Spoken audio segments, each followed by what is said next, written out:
የኤልዛቤል መንፈስ ምንድነው? እንዴት ይሰራል? ዓላማውስ ምንድነው የሚለውን በመጽሐፍ ቅዱስ እንመለከታለን። እንዲሁም ደግሞ እንዴት እናሸንፈዋለን? እግዚአብሔር የሰጠን መንገድ ምንድነው የሚለውን እናያለን። በዘመናችን ላይ እየሰራ ያለው መንፈስ ይሄ ነው። ብዙዎችን በኃጢአት መንገድ እንዲሄዱ የሚያደርጋቸው፣ ከእግዚአብሔር መንገድ እንዲስቱ የሚያደርጋቸው ይሄ መንፈስ ነው። በቤተ ክርስቲያን ውስጥ ሳይቀር እንኳን ገብቶ እስከ ተመሳሳይ ጾታ ጋብቻ ድረስ ወይንም ደግሞ እንደዚህ ያለውን ጸያፍ ነገር እስከ ማስደረግ ድረስ ዝሙት ጀምሮ ፖርኖግራፊ ወይንም ከተለያዩ ሴቶች ወንዶች ጋር ከመገናኘት ጀምሮ እስከ ተመሳሳይ ጾታ ያለውን ጸያፍ ነገር እንዲሰራ የሚያደርገው መንፈስ ይሄ መንፈስ ነው። በዘመናችንም ይሰራል። እንዴት እንደሆነ ልንገራችሁ። ይህችን ኤልዛቤልን እንደ አንዲት ሴት ከተመለከትናት የእስራኤል ንጉሥ የአካብ ሚስት ነች። ዘሯ ሲዶናዊ ነው። ከስሟ ፍቺ ስንጀምር ኤልዛቤል ማለት የበዓል ሚስት ማለት ነው። እሷ ለበዓል እንደ ነቢይ የምታገለግል ሴት ነበረች። ስለዚህ እስራኤላውያንን አካብን ካገባቸው በኋላ በዓልን እንዲያመልኩ መንገድ ሆና ነበረ። ኤልያስ በዓል መመለክ የለበትም ብሎ ነቢያቱን በገደለ ጊዜ አንተን ደግሞ እኔ እገልሃለሁ ብላ የማለችው ይህቺ ኤልዛቤል ነበረች።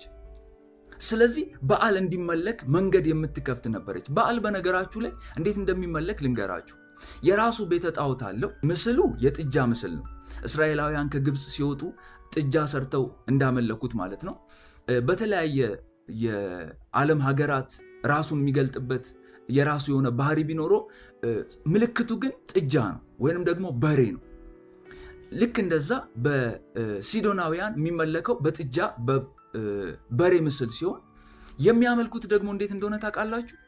በቤተ ጣዖት ውስጥ ሴት ራሳቸውን የሚሸጡ ሰዎች አሉ፣ ወንድ ራሳቸውን የሚሸጡ ሰዎች አሉ። አንድ ሰው ላምልክ ብሎ በዓልን ሲመጣ የሚያመልከው ከነዚህ ሴቶች ወይም ከነዚህ ወንዶች ጋር በመገናኘት ነበር። ልክ አሁን አንድ እስራኤላዊ እግዚአብሔርን ለማምለክ መስዋዕት ሊሰዋ ሲሄድ የሚሰዋው ምንድን ነው? በግ፣ ዋኖስ ወይንም የመሳሰሉትን ይዞ ይሄድና ለእግዚአብሔር ይሰዋል አይደል? በበዓል ቤተ ጣዖት ውስጥ ግን የሚሰዋው እንዴት ነው? ከተለያዩ ሰዎች ጋር በግሩፕ ሆኖ ግንኙነት፣ ጾታዊ ግንኙነት፣ ሴክሹዋል በጣም ልቅ የሆነ ግንኙነት በማድረግ ነው መስዋዕት የሚቀበለው በዓል። ስለዚህ ኤልዛቤል ያንን አምላክ ነበር የምታስመልከው። የሚመለከውም በዚህ አይነት መንገድ ነው።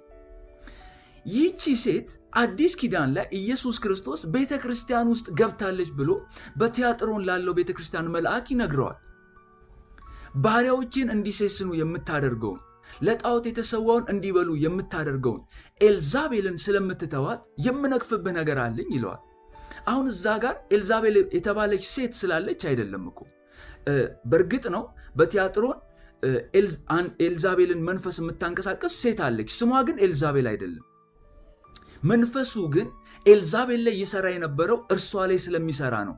ጣዖትን እንዲያመልኩ፣ እንዲሴስኑ፣ በዝሙት በተለያየ ኃጢአት እንዲጠመዱ። ከዛ ደግሞ ዓላማው ምንድን ነው? በዝሙትና በተለያየ ኃጢአት ውስጥ ከወደቁ በኋላ ከእግዚአብሔር ማሳት፣ ጣዖትን ማስመለክ፣ እግዚአብሔርን ማስካድ ነው ዓላማው። ይህቺ ሴት የሚሰራባት የኤልዛቤል መንፈስ ነው እያለ ያለው ጌታ። ልክ መጥምቁ ዮሐንስ ላይ ይሰራ የነበረው የኤልያስ መንፈስ እንደሆነ ሁሉ ጌታ ኢየሱስ የማቴዎስ ወንጌል ምዕራፍ 11 ላይ መጥምቁ ዮሐንስን ምን ብሎ ነው የሚጠራው? ኤልያስ ብሎ ይጠራዋል። መጥምቁ ዮሐንስ እኮ ስሙ ኤልያስ አይደለም። ራሱ መጥምቁ ዮሐንስ በዮሐንስ ወንጌል ምዕራፍ 1 ላይ ሲጠየቅ ምን አለ? አንተ ኤልያስ ነህ ወይ ሲሉት ኤልያስ አይደለሁም ነው ያለው። ኢየሱስ ግን ለምንድን ነው ኤልያስ ብሎ ማቴዎስ ወንጌል ምዕራፍ 11 ላይ የጠራው? ምክንያቱም በኤልያስ መንፈስና ኃይል ይሄድ ስለነበረ ነው። በኤልያስ መንፈስና ኃይል ሉቃስ ምዕራፍ 1 ላይ ይናገራል። ኤልያስ ላይ የምታዩትን ባህሪ፣ ኤልያስ ላይ የሰራው መንፈስ በዛው መልክና ባህሪ መጥምቁ ዮሐንስ ላይ ይሰራ ነበረ። ለምሳሌ በአለባበስ እንኳን ብታዩ ኤልያስ ጠፍር ይታጠቅ ነበር፣ መጥምቁ ዮሐንስም እንደዛው። ኤልያስ ለንስሐ ነበር የሚጠራ የነበረው፣ መጥምቁ ዮሐንስም እንደዛው። ፍርድን ይናገር ነበር ኤልያስ፣ መጥምቁ ዮሐንስም እንደዛው። ተመሳሳይ ነገር ትመለከቱባቸዋላችሁ። ስለዚህ በኤልያስ መንፈስና ኃይል ይሄዳል። ትንቢተ ሚልክያስ ምዕራፍ 4 ላይ ያ ትንቢት ተጽፏል። ስለዚህ መጥምቁ ዮሐንስ ስሙ ኤልያስ ስለሆነ አይደለም ኤልያስ የተባለው። ልክ እንደዛው በቲያጥሮን ቤተክርስቲያን ላይ ችግር የፈጠረችው ያቺ ሴት ስሟ ኤልዛቤል ስለሆነ አይደለም ኤልዛቤል የተባለችው። ይልቁን ግን የኤልዛቤልን መንፈስ ኤልዛቤል ትሰራበት የነበረውን አሰራር ወደ ቤተክርስቲያንና ወደ ምድሪቱ ወደ አማኞች ይዛ ስለመጣች ሰዎችንም እያሳተች ስለነበረ ነው። ፍርዷን ሲናገር ከዚህ ስራዋ የሳቱ ሰዎች ንስሐ ባይገቡ ይላል። እርሷም ራሷ ንስሐ ባትገባ አንዲት ሴት ነች ብያቸዋለሁ። እርሷም ራሷ ንስሐ ባትገባ በአልጋ ላይ ጥላቸዋለሁ፣ በሞት እገላቸዋለሁ ይላል ጌታ። ስለዚህ ንስሐ መግባት አለባቸው፣ መመለስ አለባቸው ይላል። በዚህ በተለያየ ኃጢአት ውስጥ በተመሳሳይ ጾታ ጭምር የተያዛችሁ ሰዎች ብትኖሩ በዝሙት በፖርኖግራፊ ወይንም በተለያየ ደረጃዎች አሉት። እርግጥ ነው ዝሙት ከተለያየ መጽሐፍ ቅዱስ ከሚጠቅሳቸው ኃጢአቶች የተለየ ነው። እንደገና በዝሙት ደግሞ ራሱን የቻለ ደረጃዎች አሉት እስከ ተመሳሳይ ጾታ ድረስ። በዚህ ሁሉ የተያዛችሁ ሰዎች ልትኖሩ ትችላላችሁ። ይህንን እየተመለከታችሁ ያላችሁ እግዚአብሔር የሚያስቀምጠውን መፍትሄ ልንገራችሁ። እንግዲህ መንፈስ ከሆነ መንፈሳዊ ውጊያ ነው ማድረግ ያለብን ማለት ነው። መጽሐፍ ቅዱስ ስጋዊ ስራዎች ዝሙትን ጭምር መንፈሳዊ እንደሆኑ በአለቆች በስልጣናት በክፉ መናፍስት የሚደረግ እንደሆነ ይነግረናል። ኤፌሶን ምዕራፍ 2 ቁጥር 1ን ብታነቡ እኛ የልቦናችንን ፈቃድ የምናደርገው በዚህ ዓለም ላይ በአየር ላይ ስልጣን ባላቸው አለቆች ስልጣን እየተመላለስን ነው ይላል። እንዲሁም ያዕቆብ ምዕራፍ 3 ላይ የምድር የሆነ የስጋ ነው የአጋንንት ነው ይላል። የስጋችንን ፈቃድ ስናደርግ በዝሙት በኃጢአት ስንመላለስ ክፉ መንፈስ እየሰራብን ነው ማለት ነው። ያ እንዳይሆን መንፈሳዊ ውጊያ ማድረግ አለብን። ያ መንፈሳዊ ውጊያ እንዴት ነው የሚካሄደው? በመንፈስ ቅዱስ ነው የሚካሄደው። እግዚአብሔር ኤልዛቤል በተነሳች ጊዜ ኤልያስን ምን ብሎ ነው የነገረው? ሂድና እዩን ቅባልኝ አለው። አዛሄልን፣ እዩንና ኤልሳን እነኚህ 3 ሰዎች ቅባልኝ። የሚቀቡት በማን ነው? በእግዚአብሔር መንፈስ። ኤልዛቤልን የፈጠፈጣት በእግዚአብሔር መንፈስ የተቀባው እዩ ነው። ስለዚህ በመንፈስ ቅዱስ ከተሞላን ብቻ ነው ይህንን የኤልዛቤልን መንፈስ ማሸነፍ የምንችለው። ስለዚህ እዩ ከተቀባ በኋላ ሄደና ኤልዛቤልን ተቀምጣ ከነበረበት በመስኮት ሆና ደግሞ እሱን ታይበት ከነበረው ከከፍታዋ ላይ ፈጠፈጣት በመንፈስ ቅዱስ ስለተቀባ።